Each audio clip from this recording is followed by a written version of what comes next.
Welcome to CBR. From the Red Room to the Thunderbolts, the journey of Taskmaster in the MCU is unpredictable since her counterpart in comics has a completely different story. Today, let's deep dive into Taskmaster in both comics and movies. The Taskmaster in Marvel Comics has a lot of similarities and a lot of differences with its MCU counterpart. The most obvious contrast between them is the character's gender, with Marvel Studios transforming Tony Masters into Antonia Dreykov. Tony first appeared in Avengers number 195, published in 1980, as a new supervillain. In this story, he fights the Avengers, with a final battle against Iron Man and Captain America. In Avengers number 196, the heroes were shocked to learn Taskmaster could counter any move by Captain America, who is the most skilled fighter in the Avengers. Taskmaster not only made a strong first impression because of his superpower of mirroring others, but also because of his tactical mind. He is depicted as a mastermind behind elaborate attacks and running a school for supervillains. In the comics, Tony Masters is from the Bronx and was born with a unique skill.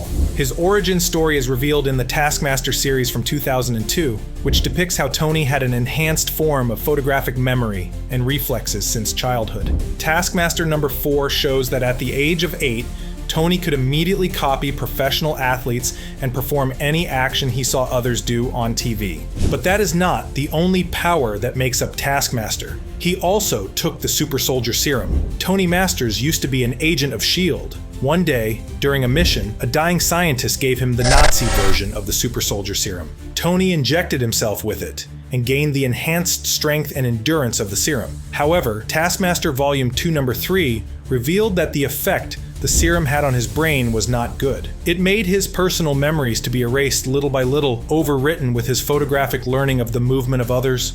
As a result, Tony forgot his entire life, including his wife and field agent partner Mercedes Masters. Mercedes crafted the Taskmaster persona and the org, the main source of the Taskmaster's jobs. She controlled the org, keeping the memoryless Tony constantly working as a double agent in the supervillain world. She would keep him occupied as a mercenary for the org, unaware of his own role, while she gathered intelligence for S.H.I.E.L.D. But Taskmaster evolved to become important in the supervillain world, training others in his school for criminals, the Solomon Institute for the Criminally Insane. He was able to deconstruct the fighting styles of superheroes and world-famous martial artists in detail, making Taskmaster the perfect teacher.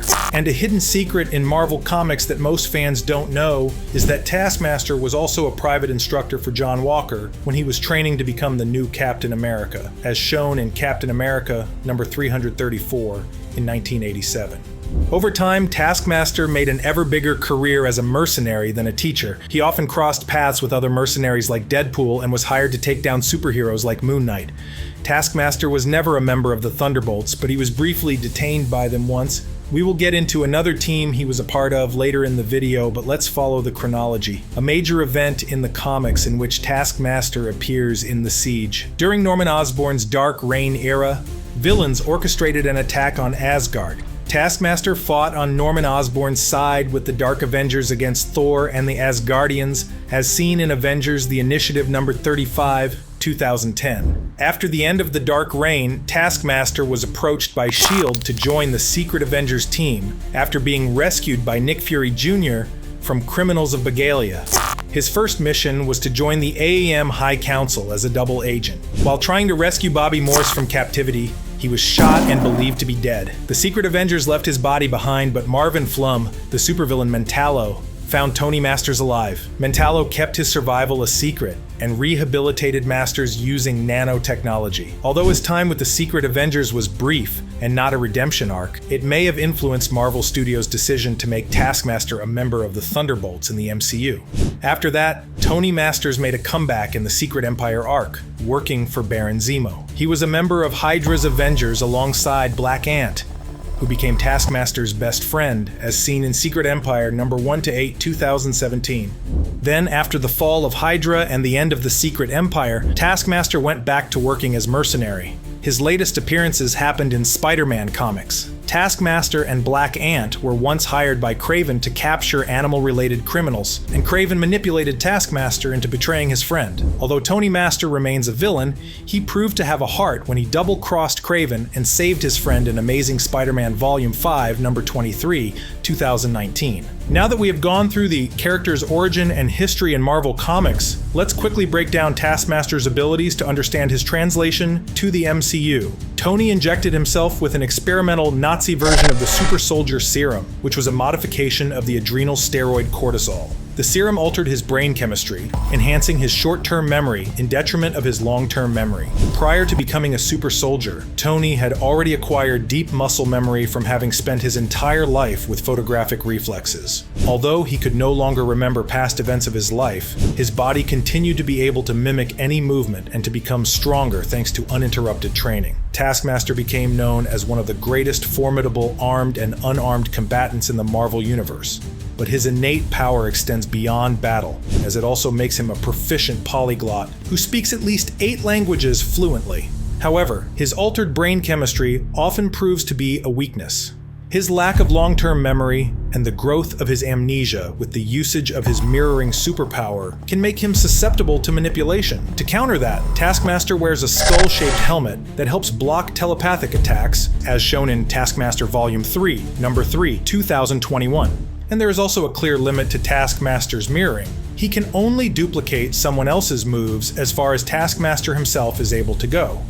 For example, he can move as fast as Captain America, but could never run at the same speed as Quicksilver. This limitation inspired Taskmaster to use specific weapons that help him to duplicate what characters with specific powers do.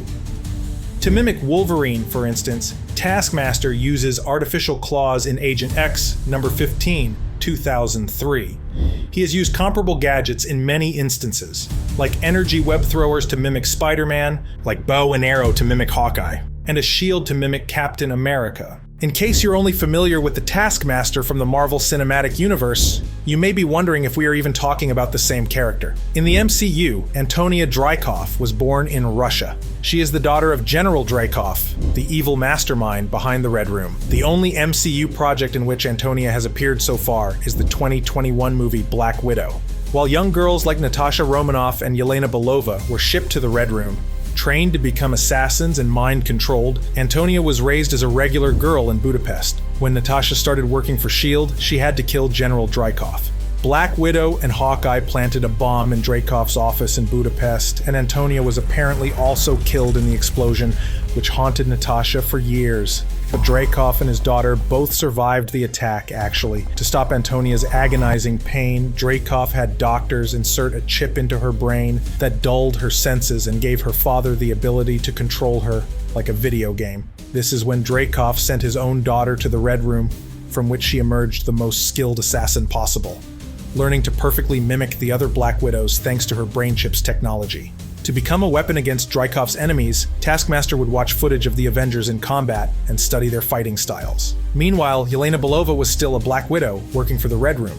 During a mission to kill Oksana, one of the widows who had escaped the Red Room, Yelena came into contact with the Red Dust, a chemical compound in gas form that awakens people from mind control when inhaled. Yelena suddenly realized she had just killed Oksana, someone who was her friend in the Red Room. In her last breath, Oksana told Yelena to free the others and gave her the vials of red dust she was transporting. The red dust became a pivotal part of Black Widow and Antonia's story. Yelena then sent the vials to Natasha, believing that her adoptive sister would have better means to protect the substance since she is an Avenger. Natasha was hiding in Norway when the package was delivered, but she was actually unaware she was in possession of the red dust until the mysterious Taskmaster showed up and tried taking it away. Black Widow is one of the most skilled fighters in the MCU, so she was shocked to see this masked attacker could mirror her movements with precision, making the fight much harder. Natasha was able to get away with the red dust after a tiring battle, and met up with Yelena in Budapest when she learned the full scope of the situation. This is when Natasha realizes she never killed Dreykov. Taskmaster and the Black Widows quickly found Natasha and Yelena in Budapest, and they started chasing the duo around the city, trying to recuperate the red dust. They managed to escape, but were soon found again by Taskmaster when they visited their adoptive mother, Malina Vostokov. The family was reunited after Natasha and Yelena broke Alexei Shostakov, the Red Guardian, and their adoptive father out of jail. They went to see Melina, unaware she would contact Taskmaster. Taskmaster took Natasha, Yelena, and Alexei as prisoners. However, Natasha managed to escape and infiltrate herself into the Red Room, posing as Melina using a photostatic veil, a mask made with nanotechnology that is capable of replicating an individual's face and voice. Natasha confronted Dreykov, planning to kill him. Antonia was in the room and immediately drew her gun to protect her father. At this point, Natasha was still unaware that Taskmaster was Antonia, the little girl she thought she had killed along with General Dreykov. Upon revealing the Taskmaster's identity, Dreykov also admitted that he was disgusted and embarrassed by his daughter's burns from the explosion, which was why he kept her identity hidden behind her helmet. Father of the Year, right? As Natasha talked to Dreykov, Melina, Alexei, and Yelena worked together to sabotage the Red Room. Melina had betrayed them, but her former family eventually managed to bring her back from the mind control. Dreykov sent Taskmaster to kill the prisoners, and she fought the Red Guardian using claws and movements based on footage of Black Panther fighting she had seen. But midway through the fight, Taskmaster would switch tactics and employ methods learned from other fighters. She used her shield like Captain America, and knife attacks copied from the Winter Soldier. Taskmaster nearly won the battle against the Red Guardian, but Melina managed to throw her into a cell and lock her inside before it was too late. After the unconventional family managed to destroy the Red Room, Natasha found Antonia in that same cell Melina had put her in. Antonia. Although Antonia would attack her, Natasha chose to free her instead of continuing to carry the guilt of having killed her. Before Taskmaster could attack and kill Natasha, an explosion caused the ceiling between them to collapse. They eventually battled on top of the debris from the destroyed floating station of the Red Room as it fell from the sky. Natasha did not want to kill or harm Antonia, and she was only able to stop the determined Taskmaster when her helmet fell off, and Natasha could break a red dust vial on her face. Awakening from Dreykov's mind control, Antonia quit attacking and realized her father was dead. With the Red Room destroyed, the freed Black Widows gathered and escaped together before the authorities could find them. They took Antonia in as one of them. And this is where Taskmaster's character arc in the MCU is at the moment, and where the upcoming Thunderbolts will pick things up. But before we discuss her role on Marvel's new team of anti-heroes, let's recap just how different Taskmaster is in Marvel Comics. Tony Masters is not just a male version of Taskmaster, or Antonia is the female version.